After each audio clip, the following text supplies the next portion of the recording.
Mas Eko, sebelum menjawab pertanyaan tadi, kita akan lihat dulu nih sedikit video singkat kaitannya sama artis dan juga caleg-calekan pemirsa berikut ini.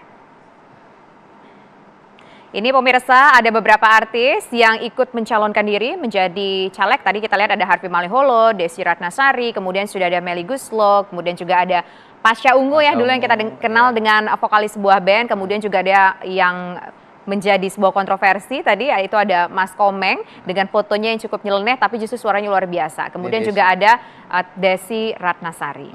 Nah, ini fenomena-fenomena artis jadi caleg dan juga ada Ahmad Dhani ya, fenomena artis jadi caleg ini sekarang semakin booming Mas Eko. Kalau nggak salah ada sekitar 50 artis ya, pekerja seni yang kemudian mencoba untuk menjadi wakil rakyat. Ada yang mungkin sukses seperti Mas Eko sudah berpengalaman, ada juga yang saat ini masih menunggu hasil perhitungan suara. Ada juga yang suaranya cukup miris, misalkan cuma dapat 10 suara tapi udah jual ini, udah jual itu. Komentar Mas Eko gimana? Ya, ngelurusin dulu.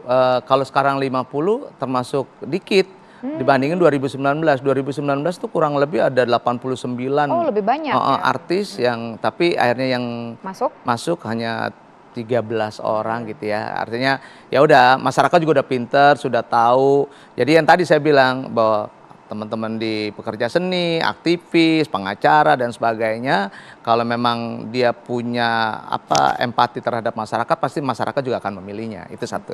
Terus kedua, sekarang 50 caleg. Ada yang berhasil, ada yang tidak berhasil, sampai ada yang jual dan sebagainya. Kembali lagi sih buat saya, teman-teman artis pun juga jangan mau gitu ya, jangan mau tiba-tiba diajak sama partai, oke-oke aja, tetapi tidak jelas sebagai apa. Apakah sebagai vote getter? Kalau vote getter kan hanya pengumpul suara aja kan. Kalau pengumpul suara ya udah, berarti ada bargaining dong. Bargainingnya apa? Modalin dong saya gitu kan.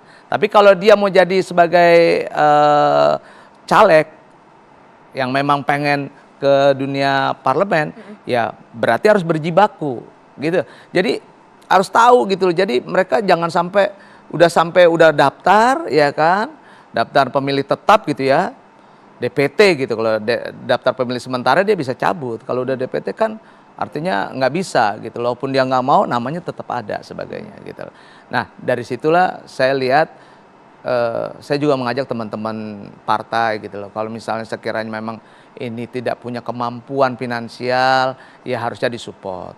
Kalau tidak disupport ya jangan dibiarkan begitu aja gitu loh. Akhirnya teman-teman kan merasa wah melakukan yang di luar kemampuan dia, akhirnya jual-jual mobil lah, sampai ya gitu, itu saya sangat disayangkan gitu. Tapi tadi kan juga cukup menarik Mas Eko bilang ini artis mau dijadiin apa? Apakah memang dia mau dijadiin wakil rakyat di parlemen atau dia cuma sebagai pengumpul suara saja, sebagai vote getter saja? Kalau Mas Eko lihat sebenarnya artis ini besar banget ya memberikan perolehan suara ke partai. Iya, adalah kontribusinya, ada, pasti ada. Signifikan nggak sih Mas Eko? Kalau bicara signifikan atau tidak, buktinya pionir pertama kali Partai Amanat Nasional yang ngajak teman-teman artis ya untuk berjibaku di parlemen. Sekarang semua partai pasti ada artisnya. Mau partai mana coba kasih unjuk saya? Ada. Artinya kalau bicara ada nggak sih kontribusinya teman-teman entertain di partai politik? Ya pasti ada dong. Ya kan? Pasti ada. Walaupun misal berapa persen dan sebagainya. Kasih unjuk saya deh, coba partai mana yang nggak punya artisnya, pasti ada 1-2.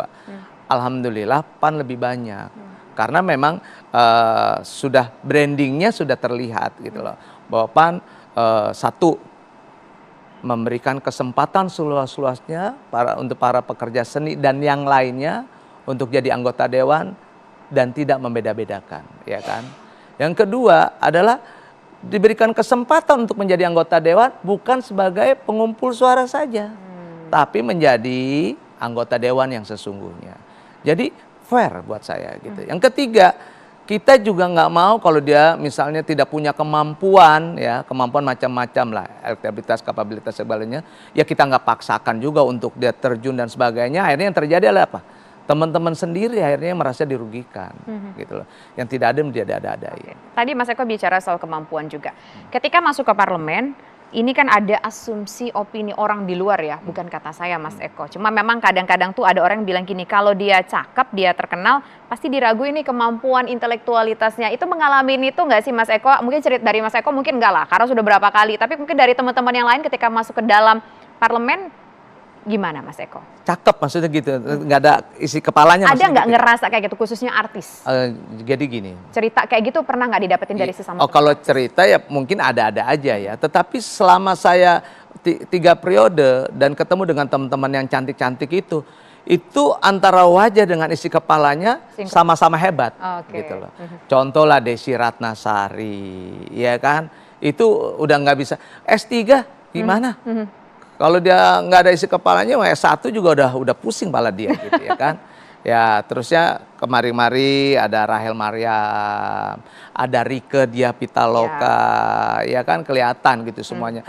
Dan ya akhirnya sekarang ada Mulan Jamila, ada Krisdayanti ya kan. Dan saya juga mengapresiasi juga teman-teman yang tadinya tidak jadi, yang periode pertama nyalonin sekarang jadi, misalnya kayak Ahmad Dhani, kayak Nafa Urbach gitu ya. Artinya apa sih? Kok dia dari yang udah nggak, kan orang kalau udah nggak kepilih hopeless dong. Ya. Kok dia masih mau lagi? Berarti artinya dia punya semangat tinggi. Ya tadi apa? Untuk mendengarkan masyarakat, untuk berbagi dengan masyarakat, dan akhirnya terpilih. Kelihatan kesungguh-sungguhannya teman-teman pekerja seni dengan ketidaksungguhan kelihatan. Jadi ini membantah ada stigma di luar sana bahwa artis hanya menjadi sebagai pajangan dan pengumpul suara ya Mas. Ini terbantahkan dengan statement Mas Eko. Benar. Jadi buat saya pekerja seni, satu, jangan dipilah-pilah. Dia punya hak yang sama gitu ya.